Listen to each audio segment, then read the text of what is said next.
How would you guys steelman the position of sending your kids to public school? So I have toured a bunch of schools as a kids book author. And what I found is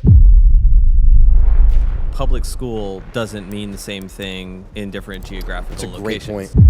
I have a friend who's a pastor in rural Arkansas, actually. He's like, there's 2 small churches in our town. Principal and most of the teachers go to my church where I'm the pastor. And he's like, I have no problem sending my kids to this public school. That's an extremely unique scenario. So this is where I think it comes down to, like, again, how did we get here? Because like what you're saying is like there's still maybe some public schools that aren't quite fully antithetical to Christian values.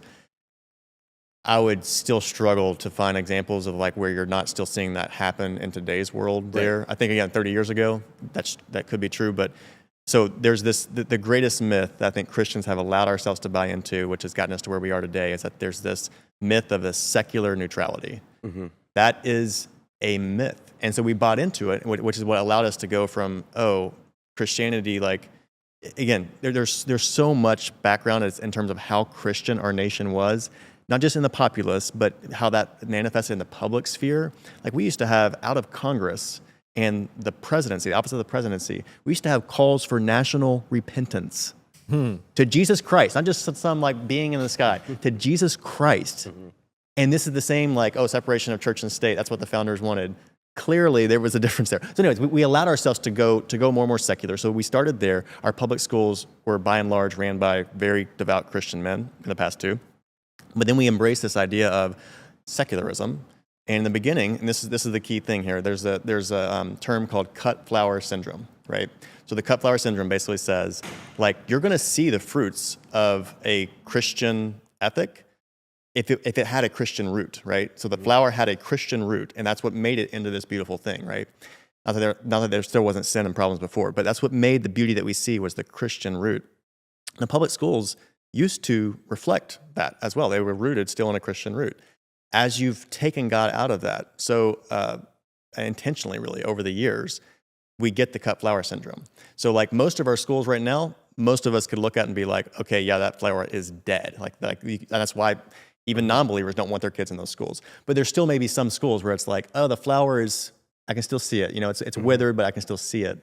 But that is exactly the problem, is that there really is no neutrality. And so in the beginning, you're still riding off the waves of the Christian ethic. But as soon as you disconnect God, that ethic has no basis anymore. And so the agenda actually changes, right? So the agenda is no longer one to like raise virtuous kids in the sense of like the way God defines virtue. We now have a new definition of virtue. And that's what we mean when it's like, it's not neutral. They define a new morality, a new virtue for your kids. And then that becomes their agenda, is to teach them that new virtue. So like one thing that's been helpful for me to think about with this, as parents are asking these questions, is like, if you ask the same parent that's going to send their kids to a public school because, again, they believe, hey, it's fairly neutral, they're going to learn math really well, they're going to learn the basics of science and reading, all those things. That's what I care about, so I'm sending them there. It's like, okay, would you send your kids to Islamic school? And usually the answer would be, of course not. Well, why? Because, then, they were going to try to influence them with their Muslim values, right? And their Muslim beliefs. That's the same thing that's happening in a secular school. But the Muslims just teaching them math. Exactly. Like and so like those same values your kids will get values pressed upon them. And I think it's like the famous Aristotle quote of the student becomes like the teacher.